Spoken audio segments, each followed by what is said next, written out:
নমস্কার। গ্রহদের ভালো রাখার জন্যে এই রঙের এই দিনে জামা পরবেন। দেখবেন আপনার কাজ ভালো হবে। সোমবারের দিন সাদা কিংবা সবুজ রঙের জামা পরে কাজে বেরোবেন। মঙ্গলবারে লাল রঙের জামা পরবেন। বুধবারে হলুদ কিংবা সবুজ, বৃহস্পতিবারে হলুদ, শুক্রবারের দিন গোলাপি রঙের জামা পরবেন, শনিবারে নীল রঙের জামা পরবেন, আর রবিবারে লাল রঙের জামা পরে কাজে বেরোবেন।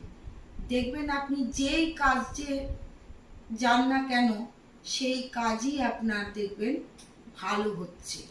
করেই দেখুন প্রত্যেক দিন।